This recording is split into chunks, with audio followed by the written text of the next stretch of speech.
Welcome to the Delingpole with me, James Delingpole. And I know I always say I'm excited about this week's special guest, but before we meet him, let's have a word from one of our sponsors. Global warming is a massive con. There is no evidence whatsoever that man-made climate change is a problem, that it's going to kill us, that we need to amend our lifestyle in order to deal with it. It's a non-existent problem. But how do you explain this stuff to your normie friends? Well, I've just brought out the revised edition of my 2012 classic book, Watermelons, which captures the story of how some really nasty people decided to invent the global warming scare in order to fleece you, to take away your freedoms, to take away your land. It's a shocking story. I wrote it, as I say, in 2011 actually. The first edition came out, and it's a snapshot of a particular era, the era when the people behind the climate change scam got caught red-handed, tinkering with the data, torturing till it screamed, in a scandal that I helped christen ClimateGate. So I give you the background to the skullduggery that went on in these seats of learning where these supposed experts were informing us, we've got to act now. I rumbled their scam. I then asked the question, okay, if it is a scam, who's doing this and why? It's a good story. I've kept the original book pretty much as is, but I've written two new chapters, one at the beginning and one at the end, explaining how it's even worse than we thought. I think it still stands up. I think it's a good read. Obviously I'm biased, but I'd recommend it. You can buy it from jamesdelingpole.co.uk/shop. You'll probably find that just go to my website and look for it, jamesdelingpole.co.uk, and I hope it helps keep you informed and gives you the material you need to bring round all those people who are still persuaded that, oh, it's a disaster, we must amend our ways and appease the gods, appease Mother Gaia. No, we don't.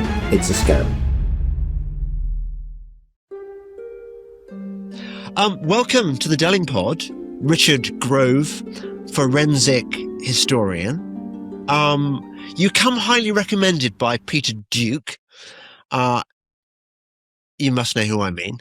Peter Duke, the guy with the wonderful green shirt, the linen that he should have ironed a collar. I loved it as well.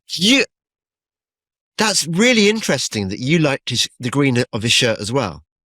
I know that. I mean, colors, certain colors go together, and that type of green really pops with like a nice Oxford twill, like Oxford shirt blue, right? If you had a green jacket like that, linen, that'd be rocking.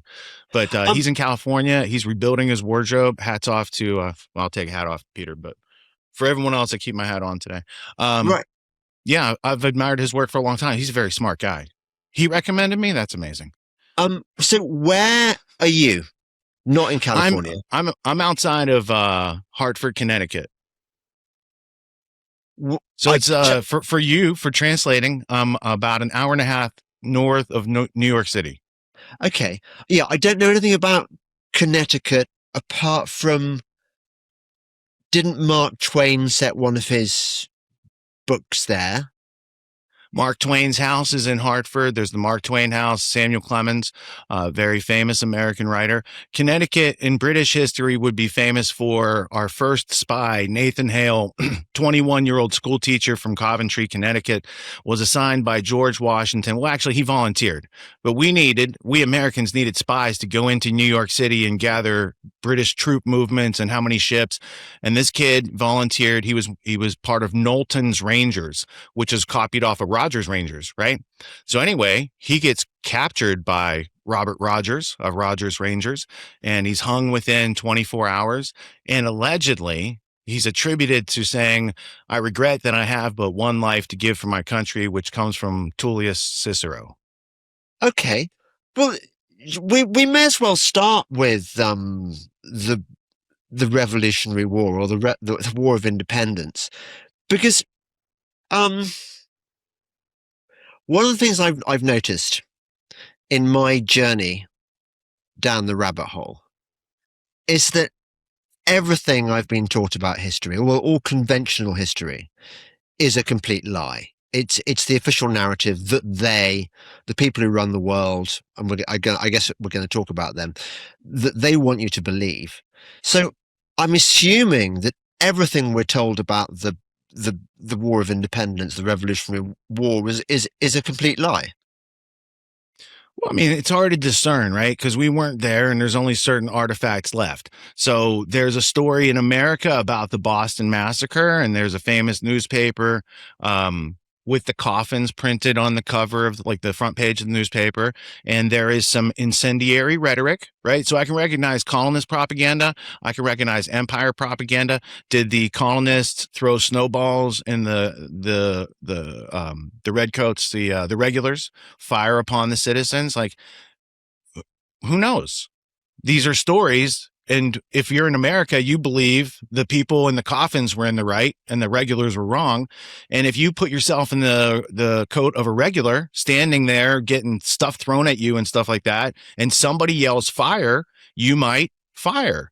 Now, I would say a British regular should be knowledgeable and experienced enough that they would only listen to their commander saying fire and not a random person in the street. Allegedly, there was a fire that broke out. And when someone said fire, you know, these are like 5 different stories of the same thing. So my point is, you kind of need to be educated on all the perspectives to be able to make an informed decision. And then I ask myself, do I need to make a judgment on the situation, or do I just need to be knowledgeable? What benefit is it for me to take one side of that argument without having the evidence to argue against the other side? So I can see many sides of that situation. I can identify with an empire who was losing its colonies, and I can identify with colonists who didn't want to be ruled from across the sea. Yeah, but that kind of debate could take place very comfortably within the conventional history narrative. I mean, you could have British and American historians who get published talking about this stuff, and they'd agree. How do we know? Every side's got its own version. I meant something deeper than that. It seems to me, and presumably you're going to tell me about this, about the way that Anglo-American elites, the Anglo-American deep state, conspired and continues to conspire to run the world. So there must have been, at the highest levels, there must have been the elites in both George III's Britain and colonial America. They must have been in cahoots on some level. Well, that's a good point. Would you like to know a little bit about that? Yeah. All right. So the cahoots, I would trace it from British incursions into India, discovering the caste system, and then that caste system being put on like a piece of clothing by certain elements of the empire, including people in the colonies. The Boston Brahmins, I would bring up. Am I able to put my history blueprint on screen, James? Is that all right with you? If you know how to do it, you do. Boom. All right. Ooh. So if I were to go to, I would just type in Boston Brahmin, and I would get, if I spell it right. There we go. Boston Brahmins. First families of Boston. So these first families of Boston are primarily the movers and shakers in the colonies, that some of them were loyalists. So a lot of these people, they end up being loyalists in a revolution that they lost, but they continue to operate behind the scenes because they have East India Company opium money going through. Right. So that's the power structure behind a lot of these families. You have the Forbes family, like John Forbes Carey, who ran for president, the Skull and Bones guy. His family was a famous opium shipping, smuggling type of family. It goes back to the 1832, when East India Company privatized opium in 1832, which is why the East India Company College in America, Yale, founded by Elihu Yale, the East India Company, brought some of these things and kept them as part of the empire. The East India Company's records are kept at Yale. They're not kept over at your place. So these families The Delanos, like Franklin Delano Roosevelt, Yeah. the Delano family, the Roosevelt family. Um, there's a list. I mean, this is official history. So the Forbes family, the Delano family, the Cabot family, Ben Bradley of the Washington Post. You ever hear of him? He was a very famous. Yeah. Okay, so he comes from the Crowninshield family of the Boston Brahmins. So when you look at the people in power and you see what did the generations before them do, like as an example, um, Allen and John Foster Dulles in America had a lot of political, military, and supranational sway, funding the Nazis and stuff like that. Yeah. They had like 3 uncles who had already run the country as secretaries of state, Robert Lansing and other people in their family. So by the time they're brought up, they're coming from a family that commandeers America after our Civil War.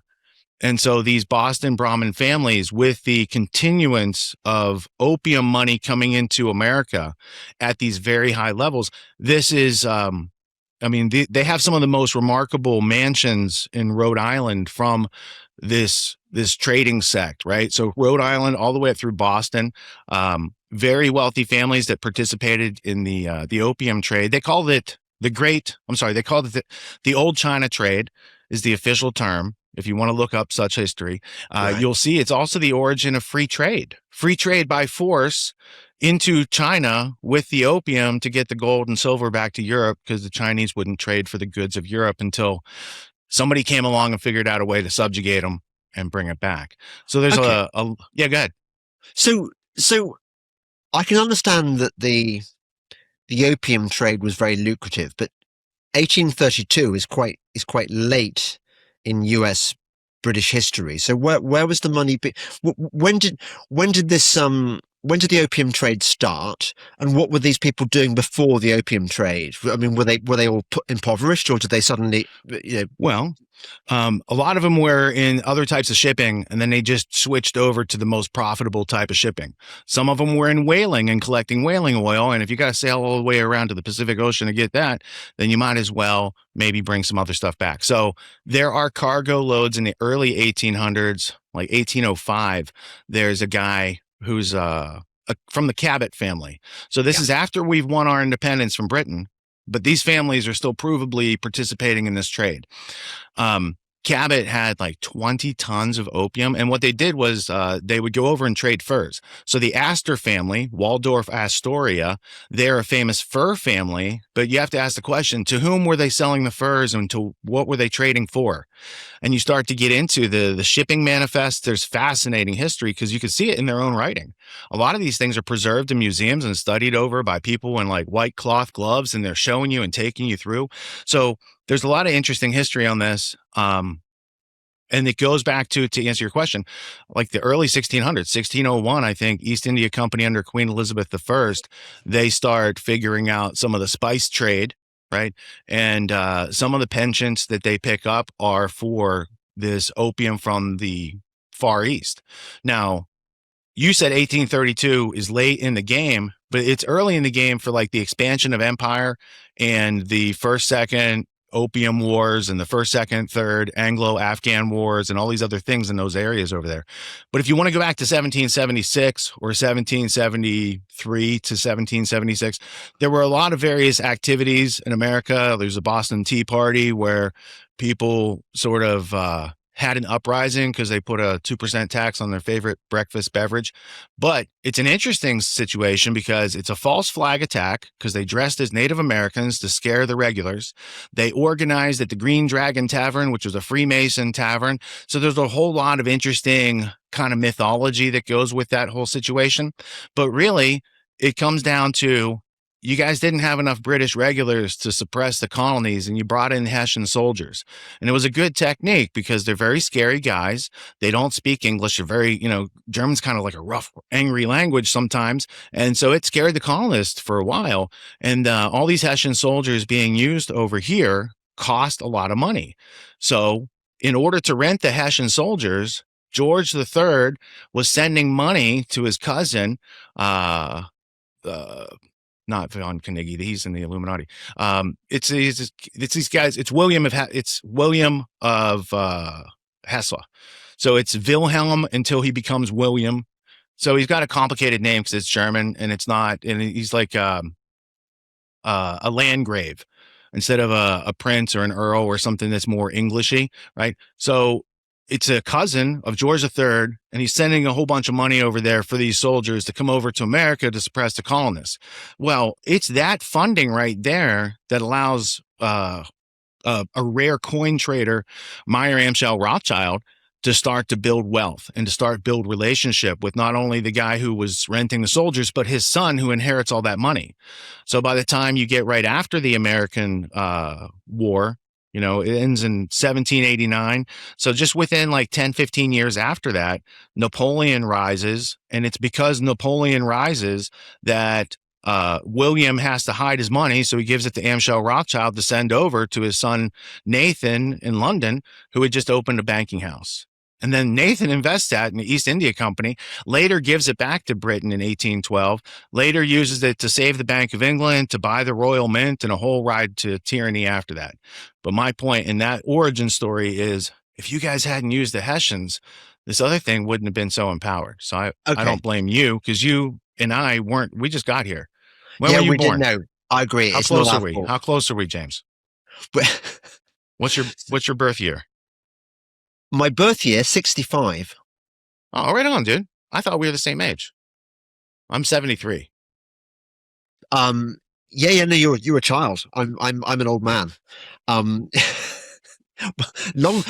maybe I will soon be there. It's a fast ride. So, I find all that stuff very, very interesting, and I want to learn more about this. Am I not answering your question as specifically? Give me the detail you're looking for. Oh yeah. No. I like to meander. I suppose I'm particularly interested in where it all started, because it seems to me that okay, I said 1832 seems quite late. Even the 1776 seems too late. I'm interested in what the real deal was. You know how in upper class American circles, the really smart families, the Cabots, for example, can trace their origins back to the families that came over with the Mayflower or whatever. Of course, yeah. So this stuff, this Brahmin thing, even though it didn't have a name at that time, must have been going on even earlier than the War of Independence. So what I'm curious about is, because it can't have been just a bunch of Puritan. The story about how a bunch of dissenters were sort of fled oppressive Britain to set up these new colonies in America. I mean, okay, that's obviously the cover story, but I can't imagine people who became that powerful were just women in black clothes with white bonnets and stern men who had a particularly kind of austere form of Protestantism. There must have been something else going on under the hood. Well, I think that what you might be pointing to is the massive land grants that were made to people who served the king, and he'd be like, oh, here's Virginia. Here's, a whole section of Ohio. Yeah.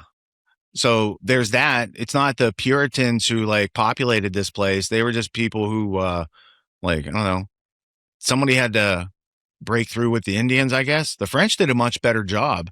The French actually intermarried, all the French traders and explorers, they were much more symbiotic, let's say, and I think it was when there's a note from the king and the Hudson Bay Company's like, this is the king's land, that, things really got in conflict. But you're also talking about an empire that knows expertly how to profit from such conflicts, how to exploit such conflicts. I mean, you guys have a lot of history over there that we Americans never really get a glimpse at in our teaching, at least in this century, because our textbooks were changed in the 1920s to reflect a different attitude about things.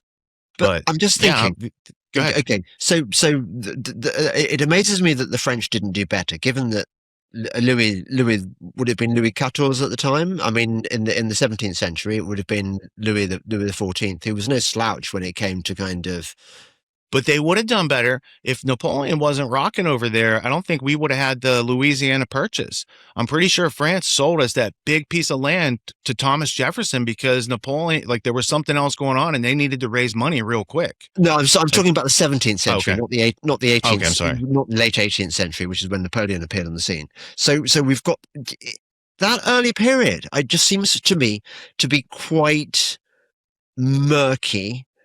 And surely not as it's been sold to us, because we know that the world is run by these secretive elites, and that the history we're told is just a cover for that. So I'm wondering, people must have realized in Europe that America was going to be a thing one day, so they must have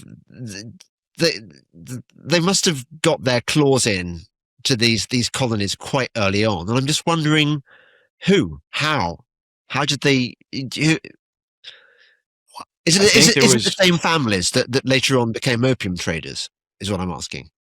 Well, I don't know about that, but they're probably the same families that participated in various slave trades prior to finding opium so lucrative, because human capital was a very popular thing back then. America was being exploited over here by the Spanish, by the French, by the British, by privateers, by pirates. There's a whole bunch of things that went on. Now, Manhattan, as an example, was the 1600s when that purchase is made for $24. Back in the day. And those gentlemen were from Amsterdam. And the gentlemen from Amsterdam, I think, if you follow the history back, are the remnants of people who fled Spain in 1492. A lot of them went to Amsterdam, and some of those people came over here and bought property and developed in New York City before the British took it from the Dutch. Right. That's my recollection. That's not my speciality in history, but that's my understanding. Okay. Yeah. Do you think that these folk really were a sort of breakaway movement from old Europe, or do you think underneath they were the same class of people? Well, I think the usual trend is they use poor people to break ground and go do all the hard work, and then they come in and exploit it later. So an American miniseries that would depict a situation like that is called Deadwood.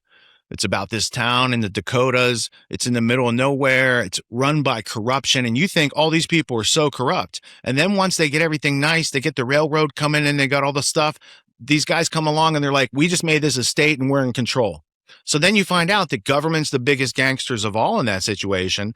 And that, yes, they had given land for free to get suckers to move out there, to give their lives, to dig the stuff. And when it's built, these people will come take it. Yeah. So it's throughout history. Like, as a forensic historian looking at this entire span of human history, you can account for most things by people doing evil things to other people, and you don't have to get so supernatural on it. And the other thing is, I've only seen one war. It's the war against the people seeking to express consciousness, and it's waged by those who want to suppress consciousness. And so when you look at that, there's always, in the past several hundred years, this veil of government between the people who will use extreme violence to subjugate people for power. Yeah. So it's more power. It's like more attractive than money. Money is something that gets people to that power, but money's not the thing. It's just them wanting power. Absolute I think power you're right. corrupts, absolutely, said your Lord Acton. Yeah, I think that it is ultimately the follow the money argument only gets you so far. It is these people have got all the money in the world. Money out of nothing.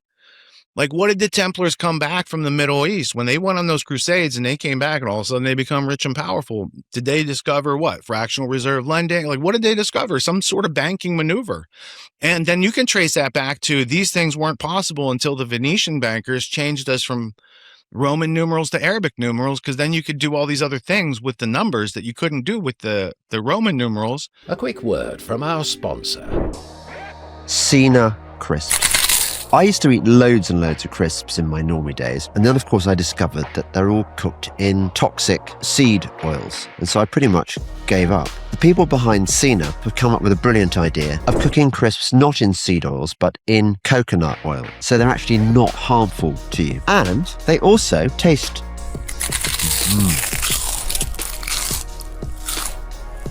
Good. Was that a good idea to eat my crisps in the middle of the advert? I'm not sure. Anyway, I just want to make something absolutely clear. Just because I'm starting to do crisp adverts doesn't mean I'm about to become the new Gary Lineker. That's a joke that will go completely over the head of non-British viewers, and I envy those who don't know who Gary Lineker is. They're organic, they are not ultra-processed food, no seed oils, and you can find them at www.sinacrisps, that's S for sugar, I-N-A, crisps.com. Use the code JAMES for 15% off your order. So again, I'm not Gary Lineker, and I envy those of you who don't know who Gary Lineker is. I'm advertising crisps, but they are good crisps. They taste good, and they're cooked in coconut oil. So check out Sina Crisps. Use the code JAMES, James, that's me, for 15% off your order. Now, back to the Delingpole. Roman numerals to Arabic numerals, because then you could do all these other things with the numbers that you couldn't do with the Roman numerals. And I mean, I like Arabic numerals. I'm fan of them. Math's real easy with them.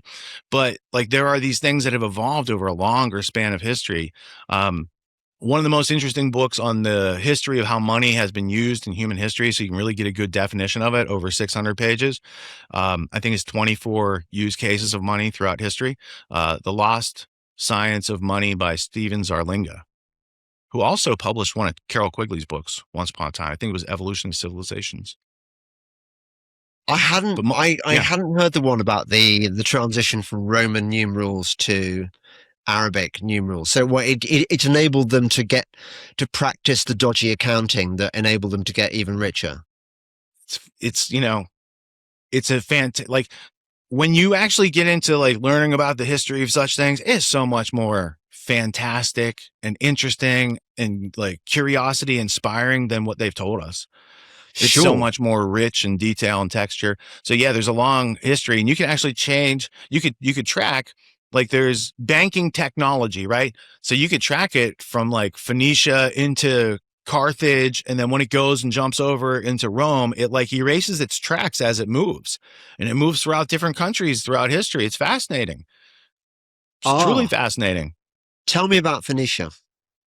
Well, Phoenicia was thousands of years ago, as a group of people that lived on a coast of what is Palestine, Israel area today. Phoenicia, Canaan was how it was known, and they were masters of maritime trade. So they had more sophisticated technology to navigate, and they were able to, inject commerce and connect various areas. And they were a very powerful ruling force that eventually, once it goes from Phoenicia into Carthage, into Rome, up to Venice, and then it moves into Europe, and then it moves over into Great Britain. City of London. So the City of London technology would come from, you've got Fugger history. You got a whole bunch of various pieces of history of money changing, money lending, court factors throughout Europe. And that being court factor was the origin of the Rothschild dynasty. Before we go on, tell me how you became a forensic historian. Well, what is a forensic historian? It's someone who identifies pieces of history that exist outside of the narratives that help you actually understand the truth that can't be contained in those cartoonish or caricaturized narratives. So in my case, I was looking at how the world worked, and I was reading a book called The House of Morgan by Ron Chernow. Now, this is I've read his biography he does epic biographies. I read his epic biographies of robber baron type people, right? Like, he's Ron Chernow is America's Neil Ferguson. Is he? And I'm not talking about the COVID Neil Ferguson who had the sex. He's very establishment. Yes, very. So I'm reading the very establishment book. I didn't know about other types of books yet, right? So I was like, I'm reading about the House of Morgan, and that day that I was reading this page that I'm going to tell you about, I had just testified in court pro se, and I was suing a multi-billion-dollar company whose founder was Cheney's biggest fundraiser, and he was ambassador to Ireland at the time. I didn't know these things when I sued my employer. You pull on the tail of the line and you find out what it's connected. I didn't know it was a tail. Anyway, so I'm in court. I just testified. The lawyers I'm up against are I'm representing myself against a multi-billion-dollar company. There's biggest lawyers in the world, Skadden, Arps, Marr, and Floam, defending EMC company, which is now Dell EMC. So I'm in this book, House of Morgan, and on the bottom of a right-hand page, it says, it was at this point that J.P. Morgan's white glove law firm, Davis, Polk, and Wardell, refused to do these kind of extreme hostile takeovers, and they had to go find a new dirty law firm, Skadden, Arps, Marr, and Floam, which would do these types of things. And I'm like, oh my God, dude, these are the guys I'm up against. So then I'm like, well, who are these people? Oh, they defend, like when the Kuwaitis needed their gold back from Saddam. Wait, that wasn't Skadden Arps. Yeah, Skadden did have something to do with that, but so did Kroll Associates. So then there start to be overlaps between agencies that I saw in reality, and now I'm looking into beyond Ron Chernow. So it was a couple years earlier. So that was 2006-ish. 2004, I had learned about a book called Tragedy and Hope. Now, James, I had never been a conspiracy. I didn't know anything about anything, right? The best I had angle on, I might not know everything, was a book called Lies My Teacher Told Me. I bought it at Barnes & Noble. I was like, oh, I'm going to get smart reading this book. So I didn't know much when I heard about this book, and I heard about it in a video presentation. I bought a bunch of DVDs off of eBay. So it was like 50 research movies on various things, right?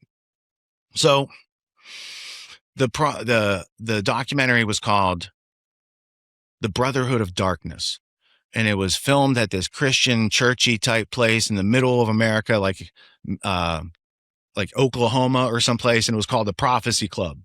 And so the Prophecy Club, they have this guy, Stan Monteith, and he's telling this story. And I don't know who Stan Monteith is. I found out later he's a dentist. I found out later he bootlegged Tragedy and Hope, the book he talks about in this presentation. So he starts talking about this poem, and it's like a British poet, and he's reading it. I'm like, okay, I don't get it, because I'm an American, but he seems very into it. So he's very passionate, and I keep listening. And then he gets to this part about Cecil Rhodes. And I had no idea who Cecil Rhodes was, but I did know what De Beers was. I know that's the Diamond People, right? Yeah. So I'm listening to this whole story, and he tells you about Tragedy and Hope, A History of the World in Our Time by Carol Quigley, published in 1966, that was then had the printing plates destroyed and was censored so no one could see it. And so I had to, after this presentation, I was so incredulous. I was like, this guy is so full of shit. I got to disprove it, right? So I went and I invested $300 to get a used copy, a beat up library copy of Tragedy and Hope. And I start, page 52. Here's the Rothschild family. I worked on Wall Street. No one ever talked about the Rothschild family. This is not even a thing on my radar. I have a college degree. If they existed, I would know about it. James, I read the Wall Street Journal. I read Barron's. I read Congressional Quarterly, The Economist. There's no mention of the Rothschilds anyplace. Like, so even to though me, the Rothschilds own The Economist. Right, exactly. And Congressional Quarterly and Roll Call, all those official magazines like the government people would use, like that's what your congressmen and senators read. So I read. It's a very long, dry book, but there's a couple places in there he had some stuff. And when he started laying out in the beginning, like pages 52, 53, 54, like how some of this stuff works, and then he goes back to it on page like 960 and page whatever, 1100, there's a substantial amount of that story that makes sense, that lines up to reality, that I have found artifacts to confirm, that is way outside of our official knowledge of such things. So he talks about Lord Montague Norman of the Bank of England and Helmar Horace Greeley Schacht from Brooklyn, who is Hitler's banker. and how they worked together to create the Bank for International Settlements in 1931, and then all this other stuff that follows. And so I didn't believe Quigley. So I didn't believe Monteith, and I don't believe Quigley. But I'm holding space. I'm looking at this stuff. Then I discover Anthony Sutton's work. And who is he? He worked for the Hoover Institute for World Peace, and he gets fired by a trilateral guy after he looks into trilaterals. And then he had written the Wall Street, Bolshevik Revolution, Wall Street, FDR, Wall Street, and Hitler. And then you read those books and his Federal Reserve conspiracy. He wrote like 10 or 15 books. So you start comparing these things, but they're still just stories. And then you say, what evidence exists? So I invested in a first edition copy of The Private Papers of Colonel Edward Mandell House by Charles Seymour of Yale University. And these are fascinating books. And my first edition, some of the pages aren't even cut because of how they used to make books with folded pages. So there's pages in there I've had to like slice open just to read it. So I got that set of books. That was interesting. Then I got Lord Grey's personal papers. He's the guy on the other side of the ocean writing back and forth with Colonel House about how they're going to make World War II happen, or World War I, sorry. World War I. This is like 1916, 1917. So that's pretty interesting. And then at one point, after hearing the story of Cecil Rhodes, I was like, well, who is this guy, William T. Stead? Because he's the co-conspirator of Rhodes. He died on the Titanic. There is a monument to William T. Stead in Central Park, New York City. Interesting. William T. Stead, by the way, did the first interview. He invented the thing we're doing right now. 1886, he interviewed a guy called General Gordon, who was over there in India doing some work for the king or queen. I forget who it was, probably Queen Victoria. And it's around this time that the Anglo-American establishment starts to kind of like congeal. Now, there's already meetings in the 1870s and 80s at Jekyll Island, America, off the coast of Georgia, where they made the Federal Reserve later. That had been a robber baron hangout. It was like the recipient of the first transatlantic call. They routed it down to these guys on this island so they could talk back and forth. Conan Doyle at a Pilgrim Society meeting, according to the History of the Pilgrim Society by Edward Piazzi, I think is the author. In there, it talks about how Conan Doyle came up with the idea to bring America back into the empire. Ruskin also had this idea that he kind of dropped down the roads. The Freemasons that Rhodes was part of wanted some domination. The British Empire that Rhodes was part of and colonizing for wanted some domination. And the Rothschilds, who funded Rhodes and created his scholarships, also wanted some things. So these forces, Anglo-American establishment, and it would have overlap with the British Israel World Federation movement of that time, starts to say these things. Andrew Carnegie has some things to say in the late 1890s about bringing America into the empire. And Rhodes's will says he would like to use his wealth, because he's not having kids, he doesn't have a family. He'd like to use his wealth to create a secret society for the purposes of bringing America back into the empire so they could take over the world. And then he goes into detail about how it's going to be done. And part of that is going to be the Rhodes scholarships. But he dies in 1902, and the Rothschilds come in and they say, we want to create these Rhodes scholarships. We're going to fund it because, we helped him achieve these endeavors, and we're going to help them use them for the rest of the 20th century, because now this Anglo-American establishment is in position. It comes over to America in 1902 in the form of the New York side of the Pilgrim Society. Now you got people they came over here with the Pilgrims. You got the ruling elite of America codified into this group. And then as the 1900s start going forward, immediately in 1902, they create the General Education Board to change education into schooling, because they need obedient workers, because they're going to make a war economy. And we're going to have to. So the Carnegie Foundation in 1908 starts saying, if we want to take over the political machinery, first question they asked was, is there any other mechanism other than war to change population rapidly? And they came back with the answer, like, no, war is the most effective way to change over a society. And then they asked the question, how can we keep America at war? And there's all these questions. This is coming from whistleblower Norman Dodd during the Reese Committee in the 1950s, proving that these nonprofit foundations created by the robber baron class of the Anglo-American establishment were conducting un-American activities, changing the attitudes, values, behaviors, and beliefs of Americans to be more in line to be merged with international communism, which is the New World Order's operating system for no nation states. Yeah. Sorry, So I could go a variety of ways from there, but did you have a question in anything I said? Because I would like to substantiate. No. You were telling me about your journey to becoming a forensic historian. Okay, so to answer the question, I was leading up to an artifact. Oh, yeah. Do you know what this is?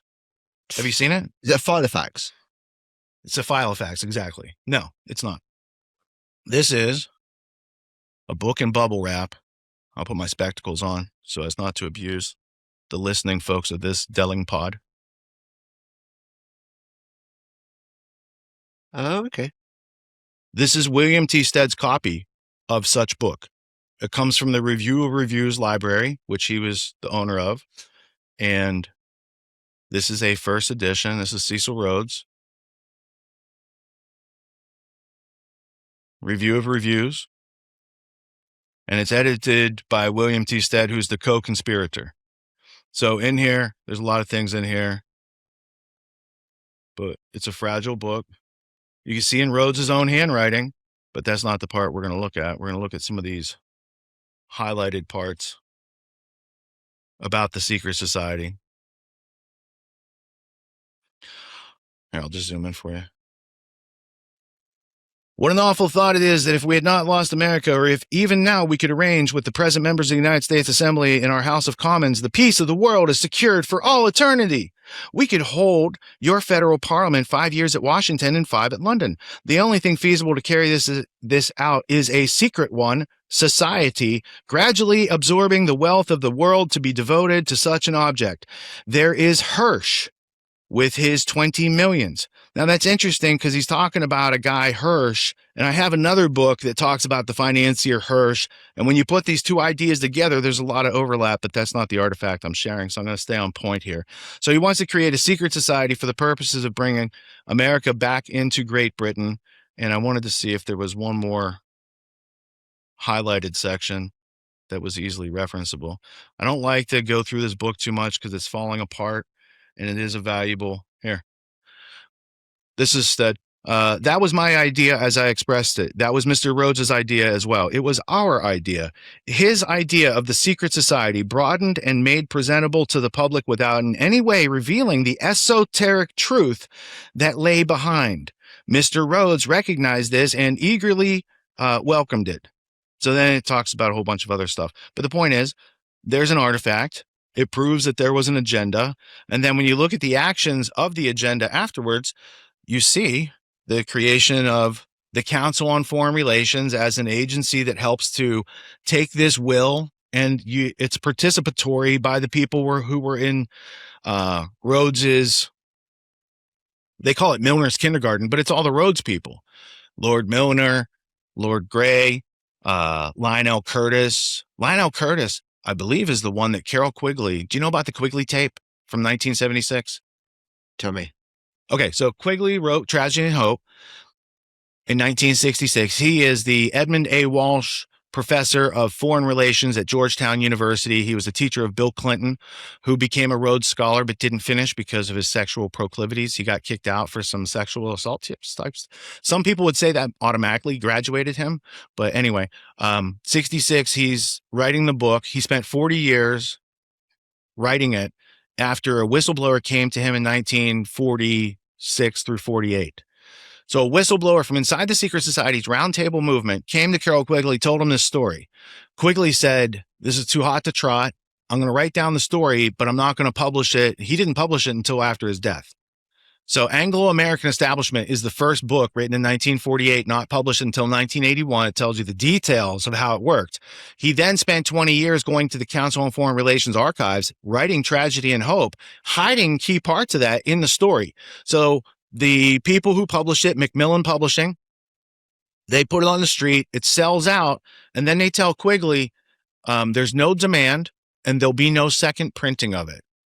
Now, what happened was Macmillan destroyed the plates of the book, came out. They took the first half of the book. It's a 1,300-page book. First half of the book, just delete it. It starts in they just start at a page and they reprint the second half of the book. That book is called The World Since 1939, A History by Carol Quigley. That is a rare artifact, which I also do own. It's verbatim, just the second half of Tragedy and Hope. They don't want you to know how it started, which is interesting, right? So now it's like, what's in the first half of the book? Bank of International Settlements, Rothschilds, all this other network that they don't want you to know. They just want you to know the last piece. So then Quigley, he's being lied to by Macmillan. So he gets into it's a newspaper article by New York Times reporter Rudy Maxa, M-A-X-A. But Rudy made a recording of it.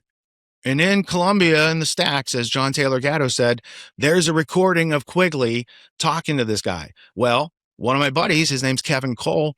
Kevin went and got that recording, and then he wrote, like, it was called The Professor Who Knew Too Much. And he analyzes it. So here's what you could learn from such artifact. Quigley admits that Macmillan lied to him and that they destroyed the printing plates for the book, so it could not be republished. They told him there was no demand for it. He explains to Rudy Maxa how there's a conspiracy going on just right there. At the end of the conversation, Rudy Maxa brings up the name Lionel Curtis. And Quigley is very uncomfortable, and he says, turn off the tape. Like, turn off the tape if you want to keep your job, keep your life type of thing, right? Yeah. So that's where it ends. So then the question goes back, like, who's Lionel Curtis and why is everyone so worried about him? Even in 1976, I'm pretty sure Lionel Curtis is dead by then. He sounds like Beyonce. Still, what's that? He sounds like Beyonce, because everyone in Hollywood is, and the entertainment industry is, they're terrified of Beyonce. And in the same way, this guy Curtis sounds like a scary dude. Now, I'm just going to flip real quick to see if I can find the name Hirsch, because that was the one that was left hanging there that I know I have the other reference for. Yes, I found it. Well, okay. I'm not going to say it's the same one from this reference, but I was able to find it. It's a reference to a plan to acquire land. This plan's from the 1860s, and it references Hirsch as one of the potential funders of this project. So when Rhodes is writing his will within 20 years of this book in the 1880s, I don't know if there's a different Hirsch who's a financier that would be so overlapping in the Venn diagram, but this book is by... It also mentions the Rothschild brothers as being funders of this project. This book is by the father of utopian socialism. It's very rare. It's hard to get. But it's from 1862. Moses Hess, The Revival of Israel, Rome and Jerusalem, The Last Nationalist Question. So when you get into that, Hess, the utopian socialist, is a nationalist. Do you see a problem with a nationalist who's a socialist? This is the origin of an ideology well before the Tiny Mustache Man. And they create a plan to restore Jews to Palestine, taking over Freemasonic lodges in Europe and using them to merge all the historical cults into one. It is a fascinating 1862 little artifact right there. But when you put that and overlap it with another layer of the conspiracy, because these things all actually happened, it wasn't, somebody might say it's propaganda that in 1829 in the Niles Weekly Register, that the report is that Lord Rothschild just purchased Jerusalem from the Ottoman Turks, from the Grand Poobah over there. And so there's this article, and I looked at it and I said, this is interesting because I don't know if it's true. It could be rumor, okay? But when there's a rumor article in 1829, a rumor article in 1833, a rumor article in 1835, and then a plan codified in 1862, and then another plan codified, and then they come up with Rothschild colonization of Palestine in the 1880s. Like, there's a whole series of events that walks them forward. I mean, you've got Lord Shaftesbury's 1841 proclamation to restore Jews to Palestine. So there's a whole timeline of events that is very interesting and illustrative. And like I said, you don't have to make conclusions or jump to rash judgments. just fill in the blanks of like, so you're learning with the intent to understand what happened and what is relevant and substantial as opposed to what is arbitrary to be dismissed. So artifacts that exist, I think they have to be contended with. So these articles I was just referring to in the 1800s, are they predicting the future because they had a screening glass, a palantir, an oracle to see the future? I don't think so.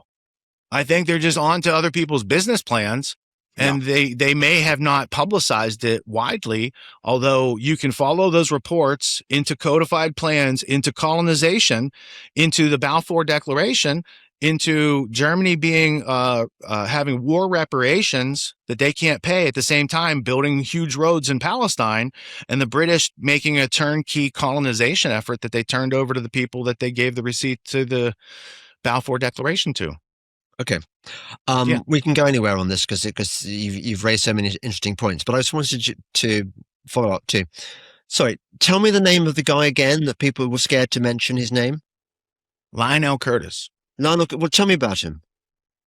Well, Lionel Curtis was the second after Lord. So it went like Rhodes, Milner. Milner had his kindergarten.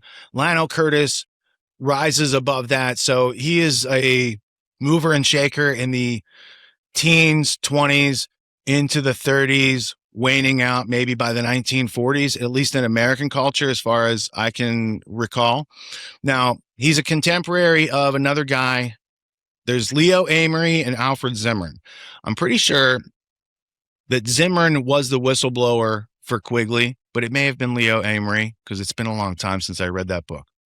Both of these guys are working in the sphere of a Lionel Curtis. So let me bring up, there's several Lionels in my model. You got some Lionel Rothschilds, you got Lionel Pincus, Lionel Curtis. Here you go. 1872 to 1955. He's the handler. He's the British side handler of Colonel House. And Colonel House is the handler of Woodrow Wilson. And there's also Samuel Untermeyer in between. So it went Wilson, House, Untermeyer, Curtis, Lord Grey, King. That was like the hierarchy and chain of command through reading private papers between these groups and understanding the American side and Colonel House's role as being, he's the kingmaker for Woodrow Wilson. So he was the chief of staff of Woodrow Wilson? Yeah, first off, chiefs of staff are the notorious characters that everyone should follow in any position of power because they're the ones keeping the king's gloves clean, right? Chiefs of staff, those types of characters. Now, in this case, Colonel Edward Mandell House, he wrote a fictitious pseudonym book called Philip Drew Administrator, which Corbett has done a famous piece on 20 years ago. Philip Drew Administrator is kind of like, if I ran things, here's how I would run them. Yeah. Right. It's like this utopian government type thing. So House is a kingmaker over here. He comes from Beaumont, Texas. He's like Southern royalty. Okay. And this is after the Civil War. He's Southern royalty still after the Civil War. So Woody Wilson starts giving these campaign speeches in 1911. And I have a first edition published by London. They took great interest in his campaign speeches, apparently. So that's where the New Freedom first edition that I have comes from. Anyway, I got that book because there was a quote from Woodrow Wilson that I was trying to verify. And everyone on the internet's like, this is a specious quote. It's not factual, blah, blah, blah, blah, blah. Right. So there's many of these quotes. There's one actually about Philip Drew that is like that can't be verified. Right. So coming back to Wilson, I'm trying to verify this quote. So I got to get the book. Well, come to find out, the quote's 8 or 9 pages long, bro. So of course you're going to have to paraphrase it and take pieces to tell people what's going on. And that's what happened on the internet. So the quote starts on page 12 and it's like, since I have entered politics, men have chiefly confided their concerns to me, and there is a power so great, so overwhelming, so massive that the average person had not better speak above their breath when they speak in condemnation of it, a power that will prevent new men with new ideas from entering the marketplace, and you will be cut off from the marketplace and cut off from money and commerce. And there's this whole thing he says. And then right after that, they make that dude president. Now, he was just some boring guy from Princeton University doing his thing, and they're like, we can make this guy into our guy. So they get him into office. He gets reelected because he kept us out of the war, famously, and then he got us into the war, famously. It's a bit like Trump. Trump's the famous anti-war guy who was just like, he sold us his record. It was just great. And Woodrow Wilson is regarded by many libertarian philosophers as the worst president in American history, but I'm pretty sure living through the Trump era, like, I don't know everything about Woodrow Wilson. He wasn't great, but what's going on right now is just blasphemous. Yeah. Even just as a human being, seeing what's going on and where our money's going, and the fact that they're censoring just one side of the argument, and that's how genocide and ethnic cleansing can perpetuate itself throughout the world. There's a lot of things that go on like that. And, I think it's our job to say what we see. So I don't want to interrupt you, but at the same time, I don't want to forget about this point. When you were reading the W.T. Stead stuff on roads, there's a bit he talks about the esoteric thing that this notion they all have, they're all agreed on. It's esoteric. Is that Freemasonry? Is that the occult? What's going on there? Okay, excellent question. The way I would elucidate it was this: Rhodes is one of his closest friends is Rudyard Kipling, also a Freemason, right? And if you're familiar with The Man Who Would Be King, I think it's that, like, Freemasonic mythical liturgy mixed in with the capability for colonization that the British Empire had built up, combined with the banking power. So the bankers needed military, the military needed some bankers, and they both decided they wanted some things, right? Let's take over the world. Let's get our own nation state with nuclear weapons. Let's make these other guys pay for it. It's done deal. Yeah. It's odd. When I first discovered about the Milner Group that's an oversimplification for purposes of brevity, but these are much bigger ideas that can be dug into. I don't expect anyone here to believe what I'm saying. I expect you to be incredulous and look it up like I did. That's education. So the Milner Group and the Boer War leading up to the First World War, there clearly was a conspiracy of Anglo-American elites, but there's a side to Cecil Rhodes that you could almost, and this was the line that inspired a lot of young Englishmen to kind of support him and to share the ideals of the other guy you just mentioned, Ruskin. John Ruskin. Ruskin, exactly. That it was like we were going to, the Anglosphere, the English-speaking world was going to civilize everywhere. And because we know what the consequences of this plan were, we can look at it now as kind of awful. But do you think there was anything noble about the plan? Sure. Rather, we could discuss the nobility, but I want to notice the overlap, because what you're pointing out is like when America gets into the Spanish-American War, so it's Uncle Sam and John Bull in the political cartoons back then, and they've got baskets of brown people on their back, and they're like, we're taking them up the mountain, right? So that's Kipling Freemasonry. That's like nation state symbols, right? Because Uncle Sam was new, but you guys had John Bull, so we needed an equal, right, in that situation. And that overlapped that America getting into not Americans' activities. That's empire building, starting with the Spanish-American War and a false flag, most likely. Remember the Maine, said Hearst, right? So that is going on at the same time. There's a changeover in American, Anglo-American goals. It's no longer like they had already done Manifest Destiny and got to the sea. They're like, what do we do next? Take over the world. So it's like the next evolution of their goals. But you also had the Boer War going on at that same time, with the invention of the concentration camp, and then Milner's men working this plan into, like, how do we take it global, and having a staff of people that would be on guard. Like, how many Rhodes scholars were in the German military in World War I and or World War II? Now, they stopped doing it during the wars, but my point is they already had 18 years of putting some people in their infrastructure. And when you read, I got one for you. Where is he at? Knocked stuff over. All right, I have a book here by the guy who ran MI6 during World War II, John Cecil Masterman, and the British espionage and spycraft is so far above. I mean, I guess the French might have it, but I don't read French. So I'm just saying, you guys are really good at doing some things that, started with East India Company intelligence, insurance, and security, and then turned into intelligence agencies in the 20th century.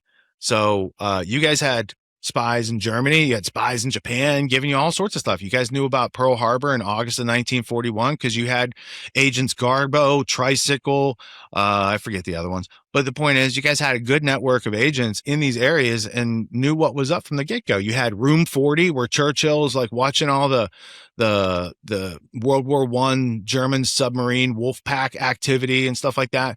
Signals intelligence, you guys pioneered. You guys were tapping telephone lines during the Civil War.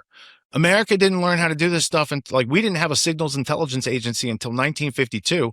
GCHQ is 1901. It's 50 years superior when you guys are teaching us how to do this stuff. MI6 created OSS and CIA.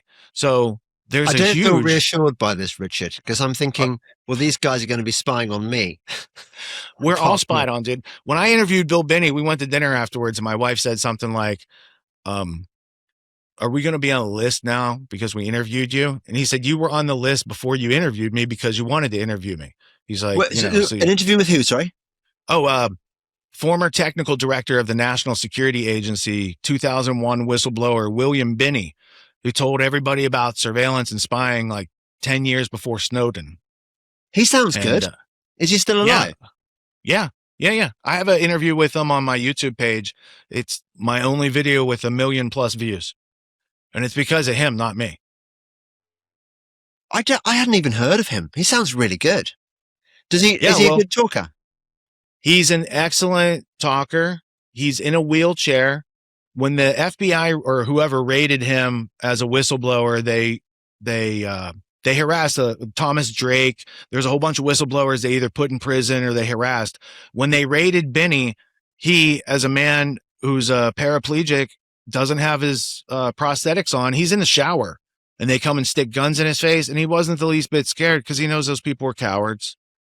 He's like, oh, yeah, you're getting the drop on me. You're getting the drop, So, he's a calm, cool, collected guy, which is why when he started experiencing Havana syndrome a couple years ago and talking about it, they tried to make him look like he's wacky, which is why they probably targeted him with Havana syndrome, because someone in his position knows too much, and yet he's probably got a dead man switch, so he keeps rolling around. Right. He's a very interesting guy, very high aptitude guy. And I talked with him. I took that Masterman MI6 book with me to dinner, and we talked heavily about, because I wanted him to know. I'm like, dude, do you know what, the history of this is? And, you have to have respect. I have respect for all those agencies that know more than the MI6 comes out of East India. If you trace the first directors of MI6, it goes back to De Beers and East India Company opium people. So then you can see, okay, so this is what this apparatus does, and this is the interest it guards, right? Same thing in America.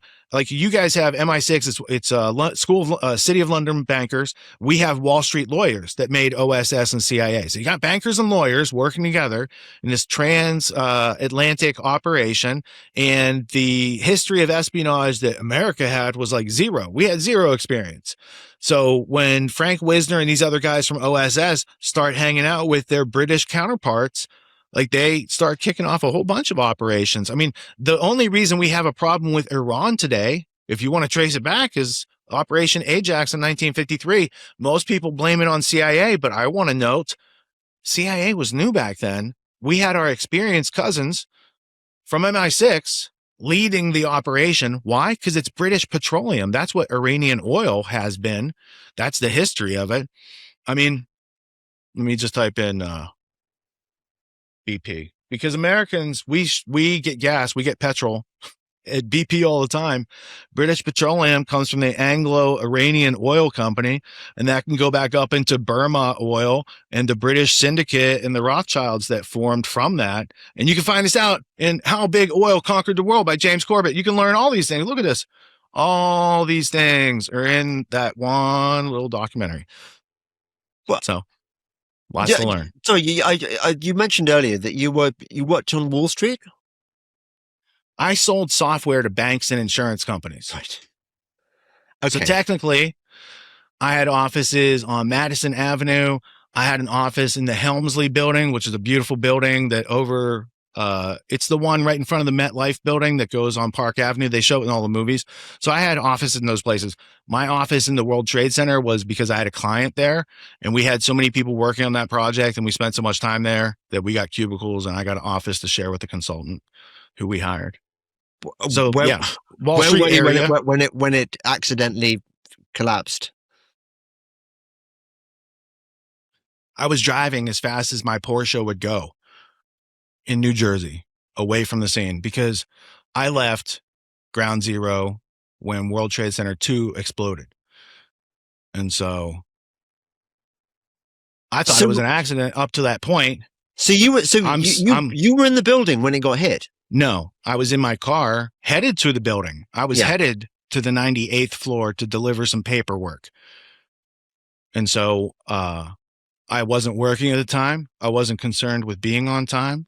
I was going to the beach later that day, and I might have taken my time on my way there. It was a beautiful morning. There was like not a cloud in the sky. I had the top down, and I did not hear a plane fly over and hit the building. I was close enough where I think I would have heard it, but when I saw the building, it was just pouring out smoke. So where are you on that one? Do you think it was holograms, or do you think it was it wired for demolition by the Israelis? Well, that, sir, is a very insightful question that I will seek to answer to your satisfaction. So here's how I treat it. Since I didn't see it, I have to look at the evidence of it. There's no evidence of what happens at the North Tower until the day after the event. It comes to the public. So in other words, on the day of 9/11, when Piers Morgan said he saw both planes hit the building, that's not true, because the first plane hitting the North Tower, that footage is not shown until the next day. It's filmed by the Naudet brothers, a French brother team of film guys that were filming with the New York Fire Department. And they later did the authoritative documentary for the CIA featuring 12 living CIA directors. So I'm telling you about the provenance and the origin of the footage that people want to say Flight 11 hit North Tower. That's how it starts.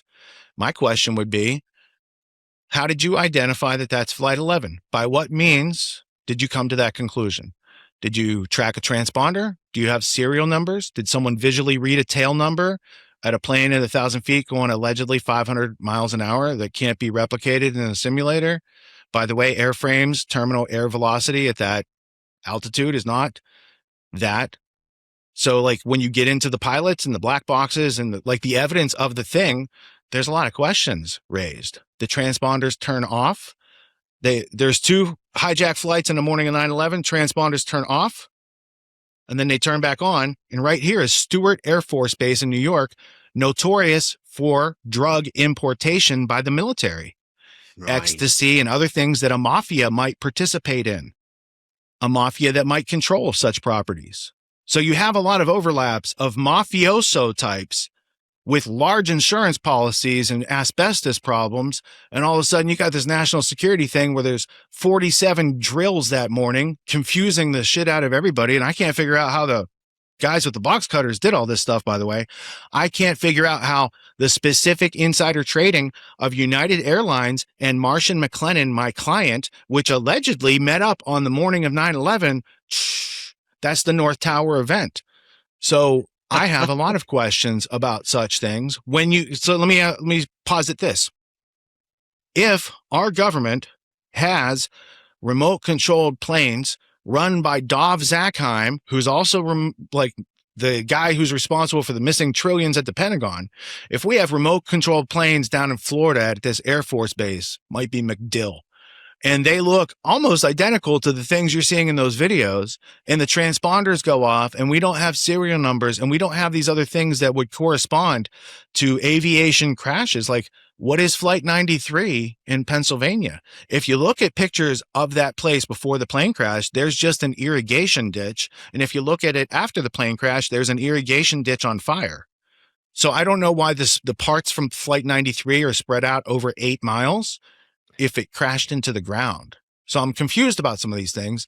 And maybe it's just because I went through an American school system and I'm not that smart, but I keep finding Richard, inconvenient pieces of evidence that are outside the official narrative. And I could probably cite 30 or 40 colleagues who were murdered that morning. Their families were lied to.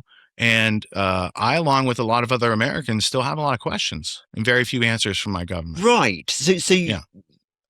I mean, do you know what? I've never done a full podcast on 9/11 just because I think, well, obviously it was an inside job, and what more could I discover that I kind of haven't inferred already and stuff. But actually, there is so much that makes me curious. Like, for example, so 40 families of people who got. How did they die? Were the towers vaporized in that kind of explosion, do you think? Well, that's interesting because if you watch the deverticalization of the South Tower first, and then the North Tower, and then World Trade Center 7 later, you'll notice there are two different phenomenon. The towers match, and the World Trade Center 7 just looks like a controlled demolition. Yeah. Where they take out something in the basement and you can see the whole building crack and then it falls into its own footprint. Yeah. For whatever reason, I think the real estate developers who were responsible for removing the asbestos found it probably to be more expensive to do it legally than illegally. And so you got money, you got all sorts of other motives involved. And if they join up with somebody else who has motives and you say, hey, put anything in these buildings you want to get rid of. You want to put the Enron records in there. You want to put some inconvenient whistleblowers, people who notice too much, have them go to meetings that morning. I can cite about 5 or 6 other situations where people were called into the buildings that morning. Some of those people aren't here anymore, like Barry Jennings. Someone told that guy, go to the 23rd floor, World Trade Center 7. He gets there. The place is like empty, ghost town. Who put him in there? Who put Giuliani's lawyer in there, Michael Hess? Did Hess call, these questions have so yet it's to like be the answered? Titanic, Yeah, where JP Morgan gets all his rivals on there, and then he splits. He gets off at the first stop. You're right. You're absolutely right. Who's Barry Astor, Jennings? there's an Astor that dies on the Titanic as well, and he might have opposed the Federal Reserve Act, for instance. Yeah. So William T. Stead might have disagreed with this conspiracy as he saw it unfolding in the first several years of the 20th century. Put him on the boat. I'm not saying that's happened because I don't like to I like everything I say to be like, here's the fact and go learn about it. But sometimes you have to say, if there's a piece missing, what would go here, right? That's the origin of conspiracy theory in the beginning. National security censors things. They take a piece out of the puzzle and everyone's like, which piece goes in there? We know what these pieces look like. What goes in here? What fits, right? It's a process of reasoning and adjudication by trial and error sometimes, but it is a very necessary process for understanding how the world works and what goes on, because you're never going to have all the pieces. You can't expect to have all the pieces. These people are pretty good at what they do. Okay. So who was the guy you mentioned, Barry Jennings, that got? Barry Jennings was one of the town managers for New York City. So he had a very high up position in the New York City government, and the 23rd floor of World Trade Center 7 was Rudy Giuliani's emergency operations center. It's like an EOC. Interestingly enough, it was recommended to put that center in Brooklyn because the trade centers might be a target of terrorism. But they chose to put it in World Trade Center 7. And then on the morning of, when they do have an emergency, they didn't use it. Do you want to know why, James? Why is that?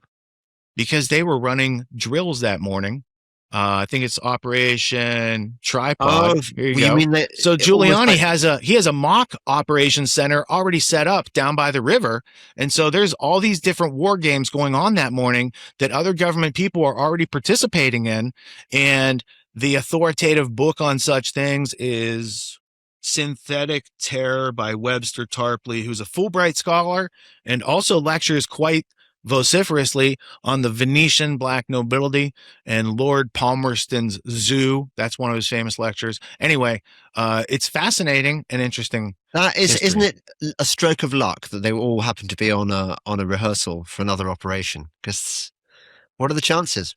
What Actually, are it the happens all the chances time. that MI6 could warn the CIA so many times? What are the chances that they had an aircraft exercise where they crashed a plane into the Pentagon? Like, these were exercises that they practiced before 9/11. I have the And they reports and took the out artifacts. an inconvenient part of the Pentagon, didn't they? What was the bit that got destroyed? Okay, so the part of the Pentagon that gets hit, or let me put it this way, because me saying hit assumes a bunch of things. Yeah. The part of the Pentagon that exploded Yeah. was a recently reconstructed with reinforced bomb-proof glass area of the Pentagon that housed civilian accountants from various units and also housed Office of Naval Intelligence activities. And the Pentagon is only like 50 feet high. Okay. It's Right. not a very tall building. So to get a plane that low to the ground, planes land they get sucked to the ground. They lose lift that close to the ground. They Okay. cannot do so there's that. But let's pretend I'm wrong on that. Let's just look at the building. The building has fires in the first couple minutes of this event. And these are the most important photos. You can see continuity of windows, and there's no room for plane to go into where there's continuity in the structure. Okay. So what you see fires at the Pentagon, and then there is an event. And James, this event is a very specific event because it slices the Pentagon like I took a knife and just cut it like I'm cutting cake. Okay. Now the Pentagon seems to have crushed in this area, and there's some floors over here. Okay. I challenge anyone in the audience, find a still of that video and zoom in. You will see like a dictionary on a stool open. Its pages are fine. It has not been on fire. You see a straight cut through the wall, like somebody put charges or demolition in the wall and just cut it away. This is not a function of structural failure from the plane entering and taking out columns. It would not happen so symmetrically, so perfectly, so precisely without charring and making everything on fire. Sorry to interrupt you, Richard. And I Please. don't think anyone watching this is thinking, "Oh, maybe it was a plane that crashed in that funny way on the Pentagon." I'm just curious as to which departments did they destroy and why. Who did they kill? Well, what inconvenient people were bumped off? September 10th, 2001, Rumsfeld announced that the Pentagon was missing $2.3 trillion that it could not track. So the Pentagon announces. Now, usually, first off, is $2.3 trillion a lot? Back then it was. That was a lot of money back then. Yeah. You give bad news on Friday press conferences so that people forget it over the weekend. You don't do it on Monday unless you know something's happening Tuesday. It's going to wipe away everyone's Monday memory. Okay. So when I pointed this out in 2006 in my first publication called Project Constellation, I mentioned a bunch of stuff in there that's going on today, like Larry Ellison and these sort of things. But the 2.3 trillion I pointed out, and there's a Pittsburgh Press article from November of 2001 by a guy named Milan Simovich, Milan Simovich. You'll have to find it on Wayback Machine, but it's Army unit pieces together Pentagon. And in the second or third paragraph, it talks about the civilian bookkeepers and accountants who were in that area who were exposed to the explosion and perished. But also, Office of Naval Intelligence is the oldest intelligence agency in America. And so for it to be disabled during the attack, I don't know that they were just looking for new offices or renovations. They might have been a target as well. They might have been somebody who could have pushed back, provided resistance. I don't know, but the people that were in that area, many of them perished instantly, and then people who were at their desks and were able to survive the explosion. I've seen some of their testimonies and what they've discussed there. I don't recall them saying, "We heard the plane coming in, it got really loud, and then there was a crash." Like, I don't remember that from. I'm not really interested in the mechanism of the fakery, or because how would you know? But I am interested in the same way that the Enron papers were stored in Building 7. Yeah. I'm just curious about which, because there's a possibility, isn't there? You just raised it, that maybe that Naval Intelligence Department had integrity. I don't know. I mean, maybe they were not considered sufficiently on board with the deep state program. Is that likely there? Yeah, I mean, I could see that as a potential, because if you look back at the Kennedy assassination, my hypothesis would be that Lee Harvey Oswald was undercover for Office of Naval Intelligence, who had sniffed out that these Nazi financiers and the people that brought the Nazis here through CIA Operation Paperclip were planning an executive action, citing Operation 40 and Operation Mongoose. You got this group of Nazis. Now they have professional assassins, and this other guy, they don't like him too much, none. So if Office of Naval Intelligence puts a guy out there like Oswald and gives him a cover story that he went to Russia and came back and he's okay to work with David Ferry. Who's David Ferry? These guys are all working in the Civil Air Patrol, which was smuggling drugs. This is also why George W. Bush, a pilot, went MIA. He went AWOL with James R. Bath, the bin Laden banking guy. They go AWOL together while they're flying around. So I've seen that as a continuity of like drug money, cartel type stuff, and then rich people's kids who are involved in it also participating. So I'm not saying like George W. Bush is like running the thing. I'm saying since his family does that, he knows he can get on a plane with Bath, go get whatever, wherever, and sell it back into the system, because the guy he's flying with is the Saudi bin Laden. It's Salim bin Laden's banking guy, James R. Bath, which is the whole kit and caboodle. If you understand what happened behind 9/11, you've got people who funded the Nazis, who then get blackmailed for funding Nazis. And then you've got a deep capture of America. And on our side of that deep capture, you got the people who got away with funding the Nazis, killing Kennedy, and getting blackmailed out of our country's foreign policy. Yeah, the Bush family, they punch above their weight in terms of of evil. Okay. But why? Because they have the 1832 Skull and Bones East India Company Yale connection, that opium connection. That's where Prescott Bush got close to the Harrimans. The Harrimans were some of the biggest tycoons and railroad builders. They helped to provide infrastructure for what became Soviet Russia and communist China.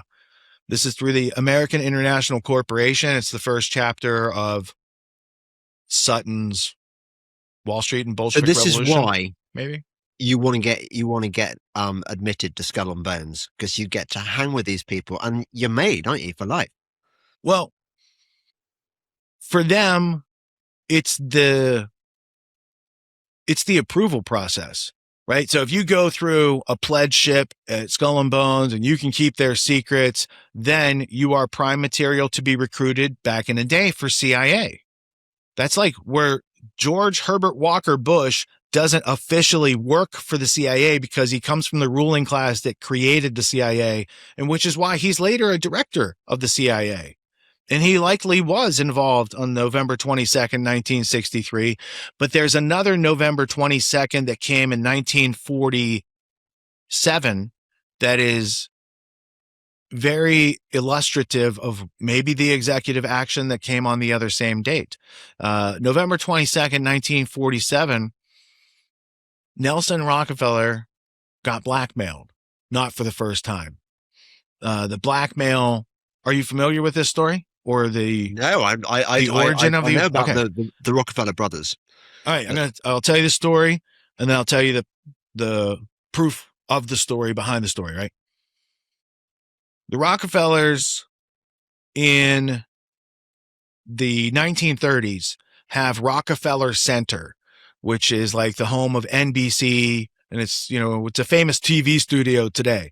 Back then, it's Rockefeller Center is the home of their empire.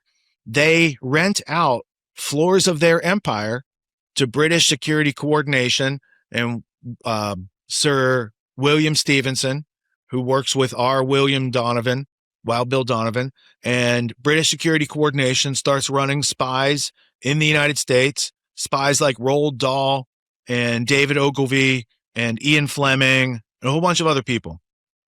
It's very interesting, but I'm going to fast forward you now to the later history of that same building. So they've already worked with the British to bring intelligence into America and create the CIA and all these things that follow. By the time you get to 1947, which, by the way, they just created the CIA a couple months ago. This is November 22nd, 1947. Nelson Rockefeller is in his office. These two dudes go up in the elevator. They have a meeting with him. So they walk in, they sit down, they throw this file on the desk. He opens it up. It's a bunch of Nazi stuff, proving he's funding Nazis. Yeah. And he's like, what does Ben Gurion want to keep this quiet? Well, Nelson Rockefeller has sway over some Latin American votes at this new organization that his family just donated the land and built the building for, called the United Nations. And this group wants his votes to go for approval so they can get unanimous consent or enough consent for the creation of the state of Israel. So they're there to blackmail Nelson Rockefeller to give votes that he personally doesn't have, but he controls. It's a voting block. So they're blackmailing him, and he sits back, he closes the file, he takes a drink. Now, I was like, how do they have these details? Well, I'm going to tell you about the source for the story in a second. So Nelson says, you tell Ben Gurion he can have his blood or he can have his land. He can't have both. Point number one, no one ever sees this file. Point number two, the real bankers never go on trial. You can't have your land and your blood. So the real bankers that did the Nazi thing, they're never going to see trial. Okay. And you take that back to them. So now they're all crestfallen. They went in there like, we're going to blackmail Nelson Rockefeller. And then they found out he's really good at blackmail and he had some moves of his own. So now they wait like 5 hours. Ben Gurion calls back and agrees to the terms. And then following that, the next chapter is they get their votes. Now, that comes from a novel written by a Canadian novelist called Brendan Howley and an American researcher called John Loftus. Now, I've interviewed John Loftus before. He's a fascinating character. He was a Nazi hunter for the United States Department of Justice. He's a lawyer. He's a lawyer for intelligence agency whistleblowers. He himself was on a famous episode of 60 Minutes in the early 1980s. And he's like, Mike so-and-so got the Emmy and my family got death threats. So here's a guy who's walked the walk, who saw some things. So he had a cosmic NATO clearance, and he went into the Suitlands, Maryland underground 24-acre vaults of national security stuff that no one's seen since they invented the idea of God in there. And he's got these access to NATO and Brussels and France and all these different places with his intelligence clearance because he's hunting Nazis. And he starts finding out who brought the Nazis to America, that one of his friends, Saul, who's a Holocaust survivor, lives in a town right next to the Nazi who prosecuted him because the CIA brought him. So he's discovering all this stuff. He wrote these books. He wrote books like The Secret War Against the Jews, America's Nazi Secret. There's a whole coterie of books. So I did an extended interview with him about 10 years ago. And so I asked him, I'm like, so, tell me about this claim that is in this book called The Witness Tree. And he's like, well, didn't you read the appendix or whatever? So I looked in the appendix of the book, and this is more fascinating than the story itself. The guy who tells the story, his name is Reuven, Reuven, Shiloah, Shiloah. Do you know who he is? Ever heard his name? Nope. He created a little intelligence agency called the Mossad. Yeah. So the story comes from the guy who founded the Mossad and ran the operation and sent his guys, Elam and whatever the other guy's name was, to blackmail Nelson Rockefeller. And he got a meeting. He called John Loftus and said, there's this part that, I don't know if he was correcting his research or whatever, but that's the source. So now you could say, hey, Reuven Shaloa, he wages war by deception. That's the motto of Mossad. Maybe he's lying. Yeah, maybe. But let me ask you this question. If Nelson Rockefeller was blackmailed in 1947 and that blackmail didn't go away because he always funded the Nazis and they could blackmail him up to his death where he died with his head between his secretary's legs. Okay. Young age. David Rockefeller lived to like almost 100. Nelson died very early after he was governor and ran for president. And he was actually, I think, vice president at one point with Ford. He was. After they took out Nixon during Watergate. It's very interesting history these guys have when you get into the details. It's a lot more interesting than what they tell you on the History Channel, for instance, or the Nightly News with Walter Cronkite. So when you get into that blackmail never went away and who killed Kennedy and what they had to lose, the people that, so there's a chain of events that leads back to the people who kept getting away with the things and kept remaining in power. That's how you get 2 Bush presidents in this country. That's how you have a John Kerry, skull and bones, running for president. Because the opium syndicate, like that thing's a thing. And the Afghanistan war we just fought for 20 years is the 4th Anglo-Afghan war, if you look at it, right? And where else were we? We were in Baghdad. Well, the opium warlord of Baghdad was David Sassoon, and he married into the Rothschild family. His progeny married into the Rothschilds in the 1880s. So again, you have the syndicates of warlords and gangsters and all these sort of things melded together outside the official story. The Saudi bin Laden group, bin Laden's construction company, had input on the World Trade Center architecture because there's an artist whistleblower called Paul Lawfully who was in the office when their people came to see Leslie Robinson when they're designing the building. So I just find it hard to believe that like 40 years later, the black sheep of the family comes back with his terrorists and takes the thing down that you can't. So let me just say this for anyone who's never looked at the situation. Watch the video of Tower 2 collapse. I started to say this earlier. Watch the video of Tower 1 collapse. Realize that's about 20 seconds total time. What you're seeing, because each floor is 1 square acre. I don't know how that translates in English. You guys use acres? That's where we got it, right? We know okay, acres, cool. Yeah. We're on the same side then. Yeah. Each floor is an acre. Each tower is about 110 stories. 220 square acres of concrete reinforced with rebar with huge, massive internal core structures turns to dust and is distributed all over town, not because of gravity, not because of jet fuel, but because of people's ignorance and their willingness to listen to people with authority, tell them lies and say, oh, yes, please, more, give me slop. So that's why I push education as a solution, because the only reason they can do these things and ride roughshod over us is because they've dumbed everybody down. And that human capacity has not been amputated or cauterized, as I used to say. I truly believe it can be dormant and then reinvigorated, revitalized with new facts in history like William T. Stead and Cecil Rhodes and Moses Hess. And you bring these facts to the table, things get a lot more interesting. People get optimistic. Because we were only at a disadvantage when we didn't understand and couldn't have agency to bring about consequences that, helped us achieve our desired results. Richard, I feel like there's loads more podcasts that we have in us. You're an encyclopedia of. Well, this is a fun crazy workout to get started, James. I mean, I think so. I think I didn't even have coffee. I don't take any meetings before 11 a.m. Eastern time. So you truly got me today. Like I'm up and at 'em, but I don't know that I fully have recall and dexterity of all the facts I need to marshal. You did a fine the job. Answers. Well, thank you. You did a very that means a fine lot job. coming from you. No, it's great chatting to you and meeting you. I mean, I like to. Sometimes it feels, you must feel this, it feels quite lonely sometimes that like, there's only a limited market for this stuff because most people are just so brainwashed by. See, I don't take that as lonely. I just see it as like when you're an early adopter of something, a lot of people they're just not going to get the idea right away. And I'm okay with that. Like I started podcasting 20 years ago this next week. So my first publication was May 31st, 2006, but I didn't publish it. I had sent something confidential to somebody and they put it on the internet, and then I got doxxed. So my first publication, my first podcast was July 22nd, 2006, on the second anniversary of the 9/11 Commission report being released, because that's when I knew that the people that were responsible for finding the truth were not going to do that. Like, it was another Kennedy assassination cover up.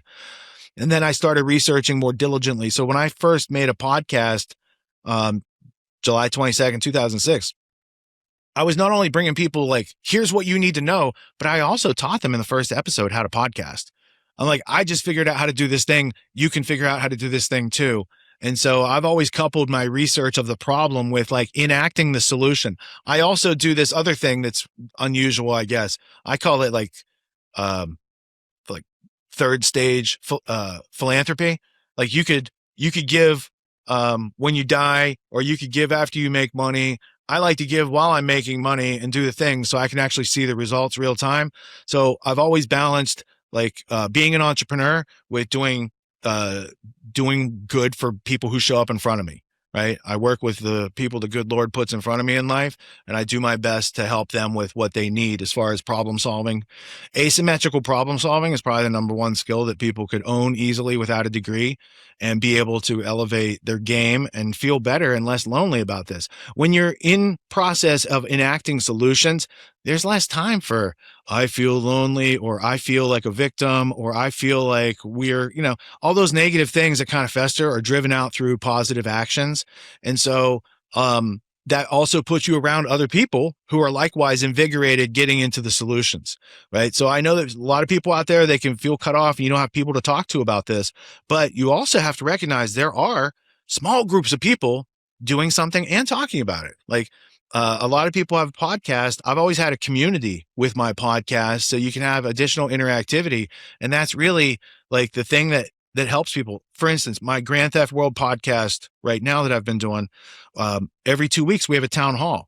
So people who are members, they come, we do a Zoom call, we all talk to each other. It's like a normal conversation. And that is such a breath of fresh air, and that kind of depressurizing and taking the piss out of their fear every couple of weeks keeps everybody calm, cool, collected, and like, what do we got to do next? What's the problems in front of us, and how do we have thoughtful responses instead of the reactions that enslave us? The assumptions and the reactions are basically how, like, they have MK Ultra, yes, but they don't need it as long as people assume and react. And so once we as humans can say, I have responsibility in this. If I say it's Bill Gates doing the thing, I have to wait for Bill Gates to fix it. So F Bill Gates. I'm going to take responsibility for my life. I'm going to write my own script in life. I'm going to see a positive way to get through this timeline, because I only have one life to live. And just because these people want to like have COVID doesn't mean I have to put my life on hold. I made a decision when they did that. I'm just going to go bigger. I'm not going to wilt and like hide from this thing. I need to go figure out who did it, how they did it, how to protect ourselves, and how to thrive despite them doing these things, because I don't like to give these pricks the satisfaction. That's a line from Heartbreak Ridge. I stole it from Clint Eastwood. Did you? Yeah, well, that's good. I admire your attitude, Richard. Please definitely come back on the podcast again. Do you need to tell us anything about, you've got the website address of grandtheftworld.com. Is that the best place to find you? The gist is this. I have 168 hours every week. It is the place we are all equal. We get the same amount of time. So I split my time between serving people and solving high value problems. And I teach adults the things we didn't learn in school. And I teach that at getautonomy.info. I've been doing that so I created the University of Reason. The flagship course is called Autonomy. It's a 12-week course to replace and repair the education so we can survive and thrive in the world. I've had 1,000 students plus go through there over the past 7 years. And there's summer school going on right now.